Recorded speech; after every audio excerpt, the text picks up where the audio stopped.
नमस्कार, स्वागत है आप सभी का यूट्यूब चैनल एक्सपर्ट क्लासेस साधना की प्लेटफॉर्म में। दोस्तों, आज की क्लास में आपको मिलेंगे एक से एक नए क्वेश्चन इस टेस्ट सीरीज में। तो वीडियो में बने रहिए, वीडियो बहुत ही ज़्यादा स्पेशल होने वाली है, लास्ट तक वीडियो को जरूर देखिएगा। तो चलिए आज की टेस्ट सीरीज को स्टार्ट करते हैं। आज का अपना पहला क्वेश्चन है कि मुदित महीपत मंदिर आए, इसमें कौन सा अलंकार है। अलंकार पूछा गया है कि मुदित महीपत मंदिर आए, इसमें कौन सा अलंकार है। ठीक, तो पहला विकल्प है उपमा अलंकार है, दूसरा विकल्प है अनुप्रास अलंकार है, तीसरा विकल्प है कि रूपक अलंकार है और चौथा विकल्प है इनमें से सभी। तो यहाँ पर देखिएगा, आप क्वेश्चन को ध्यान से देखिएगा कि क्या पूछा जा रहा है। मुदित महीपत मंदिर आए, यहाँ पर किस वर्ण की आवृत्ति हो रही है। यहाँ पर माँ वर्ण की। देखो यहाँ भी माँ है, यहाँ भी माँ है और यहाँ भी माँ है। किसकी आवृत्ति हो रही है। यहाँ पर माँ वर्ण की आवृत्ति।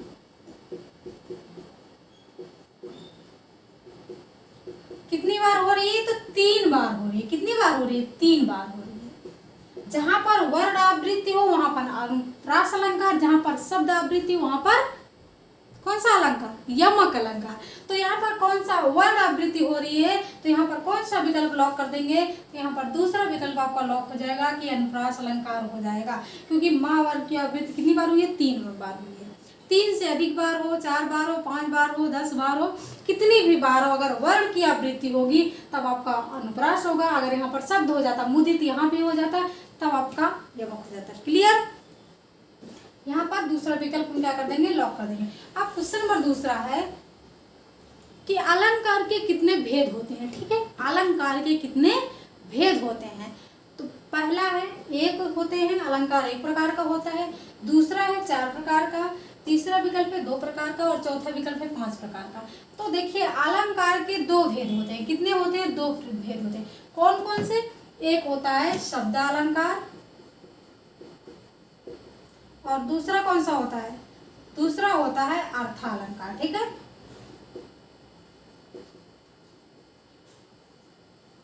अलंकार कितने प्रकार के होते हैं, अलंकार के भेद तो 2 प्रकार के, एक शब्द अलंकार और दूसरा अर्थ अलंकार। ठीक, तो यहाँ पर कौन सा विकल्प लॉक कर देंगे, तो दूसरा विकल्प यहाँ पर लॉक हो जाएगा। तीसरा विकल्प यहाँ पर लॉक हो जाएगा कि 2 प्रकार के होते हैं। ठीक, अब क्वेश्चन नंबर तीसरा है कि अपने पैरों पर कुल्हाड़ी मारना। यहाँ पर हमने क्या लिखा, अपने पांव पर कुल्हाड़ी मारना। मुहावरे का सही अर्थ क्या है।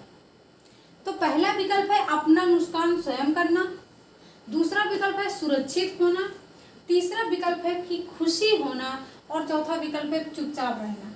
ठीक है, अच्छा एक बात बताओ कि किसी के पैर पे कुल्हाड़ी लग गई, अपने पैर पे कुल्हाड़ी लग गई, तो क्या वो चुपचाप बैठ सकता है, क्या वो खुशी रह सकता है।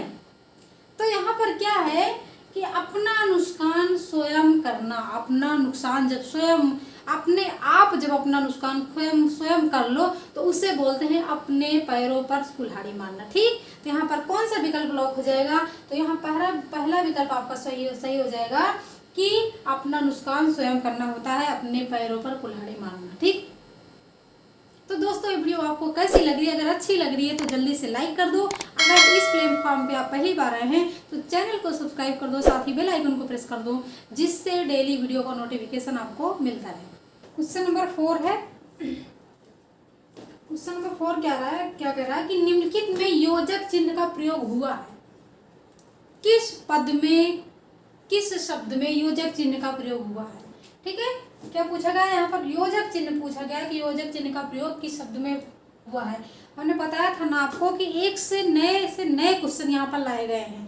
पहला है माता पिता में योजक चिन्ह का प्रयोग हुआ है, दूसरा विकल्प है सम्मान में हुआ है, तीसरा विकल्प है बाहर में हुआ और चौथा विकल्प है कविता में हुआ है। तो आप ध्यान दीजिएगा कि सम्मान में, बाहर और कविता, इसमें कोई सा भी चिन्ह नहीं है, यानी कि कोई भी चिन्ह इसमें नहीं लगा है।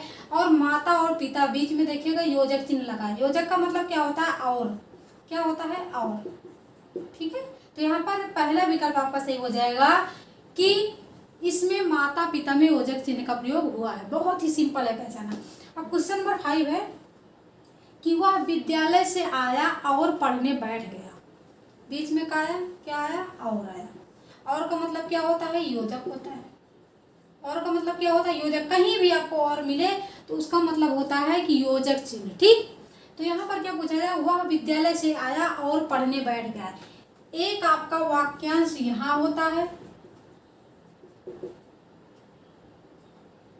एक आपका वाक्यांश यहाँ समाप्त होता है और एक वाक्यांश आपका यहाँ समाप्त होता है कि वह विद्यालय से आया। एक तो आपका यहाँ से यहाँ तक समाप्त होता है और दूसरा होता है कि और बीच में योजक लगा, पढ़ने बैठ गया। इसमें कौन सा वाक्य है, इसमें वाक्य पूछा गया कि कौन सा वाक्य है। ठीक, तो अगर वह विद्यालय आया, वह विद्यालय से आया, तो आपका हो जाता सरल वाक्य, क्योंकि अगर एक ही उसमें उद्देश्य होता तब आपका सरल हो जाता। लेकिन आप ध्यान दीजिएगा कि एक वाक्य आपका यहाँ से यहाँ समाप्त हुआ और बीच में योजक चिन्ह लग गया और दूसरा वाक्य आपका यहाँ से यहाँ तक समाप्त हुआ। तो यहाँ पर जब वाक्य कितने हो, दो हो और बीच में योजक चिन्ह हो, तब आपका हो जाएगा तुरंत संयुक्त वाक्य बिना ट्रिक के। अगर ट्रिक से देखोगे आप तो क्या होगा, बीच में अगर योजक चिन्ह और है और इसलिए है, इसलिए तब आप तुरंत क्या लॉक कर देंगे, संयुक्त वाक्य को क्या कर दोगे, लॉक कर दोगे। लेकिन ऐसे भी नहीं समझ आ रहा है तो ऐसे आप इसको तोड़ दीजिएगा, समझ आ जाएगा। ठीक, लेकिन ये बताइएगा कि सरल वाक्य, संयुक्त वाक्य, मिश्र वाक्य, ये सभी किसके भेद है। कभी कभी पूछा जाता है कि क्या ये वाक्य के भेद है या फिर नहीं है। तो अभी आगे क्वेश्चन में आप ध्यान से देखिएगा। तो फिलहाल यहाँ पर दूसरा विकल्प आपका लॉक हो जाएगा कि संयुक्त वाक्य। ठीक, अब क्वेश्चन नंबर 6 है कि वाक्य के कितने अंग होते हैं। देखो, भेद अलग चीज है, अंग अलग है। ठीक है, यहाँ पर पूछा गया कि वाक्य के कितने अंग होते हैं। तो पहला है 1, दूसरा विकल्प है 2, तीसरा विकल्प है 3 और चौथा विकल्प है 4। तो हम लॉक कर देते हैं यहाँ पर 2। अब आप कहोगे कि यहाँ पर तो वाक्य 3 बताया गया है, सरल वाक्य, संयुक्त वाक्य और मिश्र वाक्य, तो यहाँ पर लॉक क्यों हो रहा है 2। लेकिन इसमें क्या है कि जब पूछा गया वाक्य के कितने अंग होते हैं तब आप लॉक कीजिएगा 2, क्योंकि एक होता है उद्देश्य और दूसरा आपका होता है विधेय। ठीक है, तो आपका अंग जब पूछा जाए वाक्य के अंग कितने होते हैं तब 2 होते हैं, एक उद्देश्य होता है, दूसरा विधेय होता है। जब पूछा जाए कि रचना के आधार पर वाक्य कितने प्रकार के होते हैं तब आप लॉक कीजिएगा 3, एक सरल वाक्य, एक संयुक्त वाक्य और तीसरा मिश्र वाक्य। क्लियर, यहाँ तक कोई कंफ्यूजन है किसी को? नहीं। उद्देश्य का मतलब होता है, आप ध्यान से देखिए, जैसे वह विद्यालय से आया, जैसे ये सपोज एक एग्जाम्पल ले लेते हैं, चिड़िया आकाश में उड़ रही है। तो इसमें जो पहला है, जो पहला शब्द आपको दिखता है वो आपका हो जाता है उद्देश्य, जो लास्ट में समाप्त होता है वो आपका विधेय हो जाता है। चिड़िया जो है आपका उद्देश्य हो जाएगा और उड़ रही है, उड़ना क्या हो जाएगा, विधेय हो जाएगा। तो क्लियर है, उम्मीद है कि आपको समझ गए होंगे। अगर कोई डाउट है तो आप कमेंट सेशन में पूछ सकते हैं। ठीक है, क्वेश्चन नंबर 7 है कि स्वर के कितने भेद होते हैं। क्या पूछा गया, स्वर के कितने भेद होते हैं। तो पहला विकल्प है 1 होते हैं, 2 होते हैं, 3 होते हैं, 4 होते हैं। सॉरी, 1 होते हैं, 3 होते हैं, 2 होते हैं और 6 होते हैं। ठीक, तो पूछा क्या गया, स्वर के कितने भेद होते हैं। तो यहाँ पर कौन सा विकल्प हम लॉक कर देंगे, तो तीसरा यानी कि दूसरा विकल्प लॉक कर देंगे कि स्वर 3 प्रकार के होते हैं। कौन कौन से, ह्रस्व स्वर, दीर्घ स्वर और प्लुत स्वर। ह्रस्व स्वर का मतलब होता है जैसे आ हो गया, ई हो गई, जिसमें मात्रा न लगे, आ हो गया, ई हो गई, ऊ हो गया, यानी कि जिसमें मात्रा न लगे, ह्रस्व स्वर हो गया। दीर्घ का मतलब होता है जिसमें 2 मात्रा हो, कितनी मात्रा हो, 2 मात्रा हो। और प्लुत का मतलब होता है जिसमें कितनी मात्रा हो, 3 मात्रा हो। ह्रस्व स्वर का मतलब होता है जिसमें मात्रा ना हो। दीर्घ का मतलब होता है जिसमें 2 टाइम का समय लगे, यानी कि 2 मात्रा लगे। प्लुत का होता है जिसमें 3 टाइम का समय लगे, जैसे ओम बोल रहे हो आप, क्या बोल रहे हो, ओम, ओम बोल रहे हो ना आप, ओम को बोलो ओम, तो कितना समय लग रहा है, 3 टाइम का समय लग रहा है। तो यहाँ पर क्या हो जाएगा आपका प्लुत स्वर। ज्यादातर आपको प्लुत स्वर में आपको ए वाला आ देखने को मिलेगा। ठीक है, ऐसे यस टाइप का रहता है, ए वाला आ आपको देखने का मिलेगा, तो आप तुरंत पहचानिएगा कि ये प्लुत स्वर है। ठीक, क्वेश्चन नंबर 8 है कि इनमें से अल्प प्राण व्यंजन कौन है। कौन से अल्प प्राण व्यंजन, तो क्या पहला है चा, जा और या, दूसरा विकल्प है पा, फा और ता, तीसरा विकल्प है खा, गा और का, चौथा विकल्प है टा, डा और ढा। ठीक है, तो अल्प प्राण का मतलब होता है हर वर्ग में कितने अक्षर होते हैं, 5 होते हैं। कितने होते हैं, 5 अक्षर। और 5 अक्षर अक्षर में कितने वर्ण होते हैं? तो 5 वर्ण होते हैं। अब जैसे समझ लीजिएगा कि चा है, जा है, इया है, तो अल्पप्राण का मतलब होता है पहला, तीसरा और पांचवा। हर वर्ग का पहला, तीसरा, पांचवा वर्ण क्या होता है? अल्पप्राण होता है।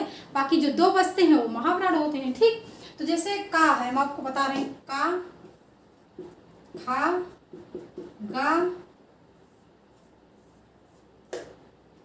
घा, अंगा। ठीक, तो इसमें देखिए अल्पप्राण कौन सा है? पहला, तीसरा और पांचवा क्या है? अल्पप्राण। और जो खा बचा है और घा ये क्या है? ये है आपका महाप्राण। यानी कि पहला, तीसरा, पांचवा, पहला, तीसरा और पांचवा क्या है? अल्पप्राण है, और दूसरा और चौथा क्या है? महाप्राण। ठीक, क्लियर। तो यहाँ पर देखिएगा कि किसमें पहला, तीसरा, पांचवा आपको मिल जाता है। इसमें देखिए पा, फा और ता, इसमें पहला और दूसरा है, ये होगा नहीं। इसमें देखिए टा है, टा, ठा, डा, ढा, ढा आ गया, ये भी नहीं होगा।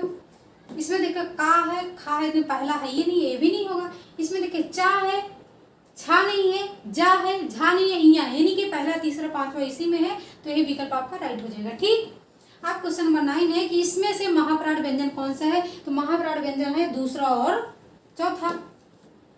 और दूसरा और चौथा देखिए का और खा, छा और क्या है? झा, पा और फा, ता और था। तो इसमें कौन सा महाप्राण है? दूसरा और चौथा। तो का, खा तो ये तो दोनों पहला, दूसरा हो गया, ये नहीं होगा। पा, फा ये भी दूसरा हो गया, ता, था ये भी हो गया, तो ये विकल्प हम क्या कर देंगे? लॉक कर देंगे। ठीक, क्लियर। क्वेश्चन नंबर 10 है कि हितैषी में कौन सी संधि है? क्या पूछा गया? हितैषी पूछा गया कि हितैषी में कौन सी संधि है? तो पहला विकल्प है दीर्घ संधि, दूसरा विकल्प है वृद्धि संधि, तीसरा विकल्प है गुण संधि और चौथा विकल्प है यड़ संधि। तो इसमें देखिए मात्रा कितनी है? 1 है, 2 है, 3 है, 4 है, कितनी मात्रा है? तो 2 मात्रा है। कितनी मात्रा है? 2 मात्रा है। ता वर्ण के ऊपर कितनी मात्रा लगी है? 2 मात्रा लगी है। तो ये आप कौन सी संधि लॉक कर देंगे? दीर्घ संधि लॉक कर देंगे कि वृद्धि संधि लॉक कर देंगे कि वृद्धि संधि में क्या होता है? किसी भी वर्ण के ऊपर, किसी भी डंडे के ऊपर कितनी मात्रा होती है? 2 मात्रा होती है। ठीक, अगर इसका संधि विच्छेद करना हो तो कैसे करोगे आप? हित धन ऐशी बराबर क्या हो जाएगा? हितैषी। ठीक, क्वेश्चन नंबर 11 है कि जगदीश का सही संधि विच्छेद चुनिए। पहला विकल्प है जग धन ईश, दूसरा विकल्प है जगत धन ईश, जगत के पालनहारी जगदीश, तीसरा विकल्प है जगत धन ईश और चौथा विकल्प है इनमें से कोई नहीं। तो यहाँ पर सही संधि विच्छेद चुनना है। कौन सी संधि है बताना है आपको, कौन सी संधि है, और यहाँ पर जो संधि विच्छेद किया गया है इसमें कौन सा विकल्प सही है। तो देखिएगा यहाँ पर क्या है? जग धन ईश, क्या ये सही है? दूसरा विकल्प है जगत धन ईश, क्या ये सही है? तीसरा विकल्प है जगत धन ईश, क्या ये सही है? और चौथा इनमें से कोई नहीं। देखो यहाँ पर ये भी हम लगा दे रहे हैं। तो आपको ये पहला विकल्प तो गलत है क्योंकि जग धन ईश है तो ऐसे तो होगा नहीं। तो दूसरा है जगत धनीश, यहाँ पर देखिए यहाँ भी लिखा है जगत धनीश, यहाँ पर लिखा है जगत धनीश। तो इसमें दोनों में कौन सा सही है ये बताना है। तो यहाँ पर हम लॉक कर देंगे दूसरा विकल्प कि दूसरा विकल्प सही है जगत धनीश। अब आप कहोगे जगत धनीश तो यहाँ भी है वहाँ भी है, फिर क्यों वो सही है क्यों सही नहीं है? तो ये है आपका व्यंजन संधि। कौन सा संधि है? व्यंजन संधि। और व्यंजन संधि की ट्रिक क्या है कि कोई भी वर्ण होगा, कोई भी शब्द होगा तो उसके नीचे हमेशा आपको हलंत देखने को मिलेगा। ठीक, अगर हलंत हो तो समझ जाइएगा ये व्यंजन संधि है। और यहाँ पे देखिए बीच में ता वर्ण के नीचे क्या लगा है? हलंत लगा है, और यहाँ पर नहीं लिखा लगा, इसलिए ये गलत होगा, ये आपका सही हो जाएगा। और जगत धनीश कौन सी संधि है? तो व्यंजन संधि है। तो दोस्तों ये थे आज के इतने क्वेश्चन। तो उम्मीद है आपको वीडियो बहुत ही ज़्यादा अच्छी लगी होगी। अगर अच्छी लगी है तो लाइक ज़रूर करना। अगर आप सेशन में पहली बार जुड़े हैं तो चैनल को सब्सक्राइब करना, साथ ही बेल आइकन को प्रेस करना, जिससे डेली वीडियो का नोटिफिकेशन आपको मिलता रहे। और हाँ, आपके रिलेटिव में कोई फ्रेंड्स, फैमिली में कोई हो तो आप वीडियो को ज़्यादा से ज़्यादा शेयर करो और सपोर्ट करो। Thanks for watching video. This is Sadhana Tyagi expert classes.